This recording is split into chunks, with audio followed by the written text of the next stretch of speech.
جریمه اینه که سرشو بگیریم ببریم توی یک ظرف پر آب و یخ. میدونی ماهیا غذاشون رو تو چی سرخ میکنن؟ تو آدم تابه.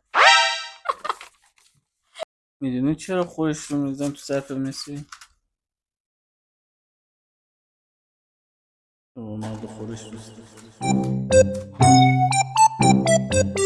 میدونی وقتی تلویزیون ها با هم کار خصوصی دارن به هم چی میگن؟